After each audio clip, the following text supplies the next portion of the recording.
Newshub can reveal more than $50,000 of taxpayer money was spent doing up the Prime Minister's Beehive office when Christopher Luxon took over.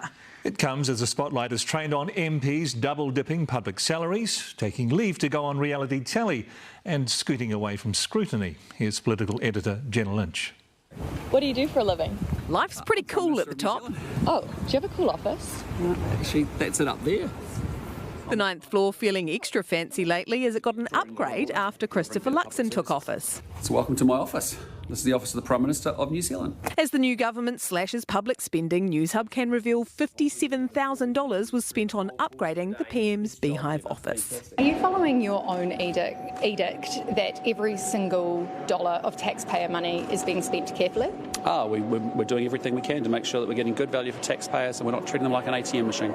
Premier House wasn't good enough for him. Now it turns out the 9th floor office of the Beehive also wasn't good enough for him. An answer to a written Parliament question says the Parliamentary Service has a replacement and upgrade cycle which is conducted every year no matter which party's in power, and the $57,000 cost involved installing video conferencing gear. There was already video conferencing equipment in the office. Labor used it for cabinet meetings during COVID. If it was okay to run the country during the period of COVID-19, I can't see why they would need to spend thousands of dollars on new gear. It's not the first $50,000 perception problem the PM has faced. He had to U-turn on claiming an accommodation allowance to live in his own apartment after a public backlash. An entitlement. It's an entitlement that I have, and I'm just entitled to the entitlements that everyone else has. We're taking it really seriously.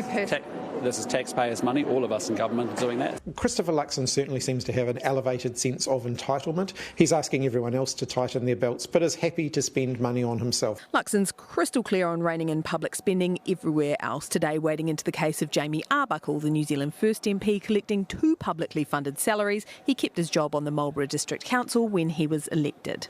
From my own point of view, I think being an MP of Parliament is a full-time job, period. Not long later, Arbuckle buckled, saying he'd give up the council job and donate the money he'd been paid. We all make mistakes. We all have a chance to reconsider.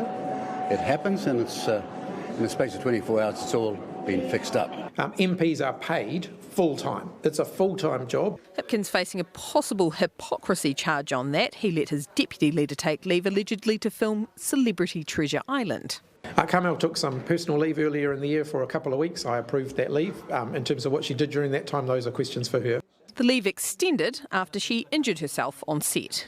No comment on where I was, but as I said, I was doing physical activity initially, and that's how I hurt my ankle. It seems islands are popular this time of year. Under fire Green MP Julianne Genter jetted off to the Chathams today, as back in Parliament she was being reported to the Privileges Committee, Parliament's court, for this outburst. Ms Genter. The Greens ruling out demoting her from the transport portfolio.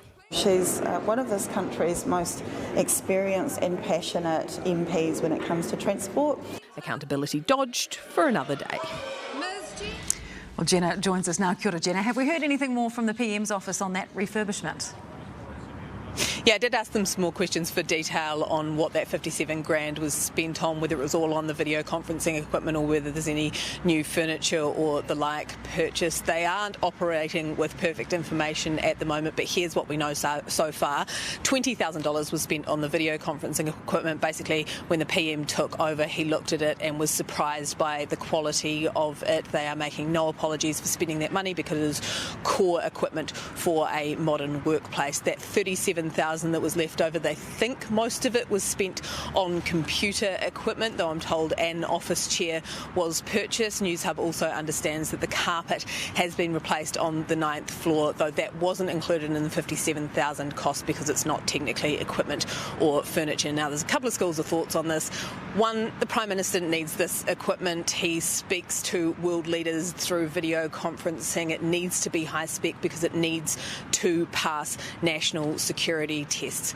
On the other hand, when you come into government demanding cuts to public spending, every single dollar that you spent on yourself comes under that extra level of public scrutiny, and there's been kind of a snowball effect of this for Luxon. That accommodation supplement, MPs taking pay rises and now kitting out his office, all while Kiwi households are struggling to pay their rents, mortgages and grocery bills, and while public servants are being fired. Jenna, thanks so much.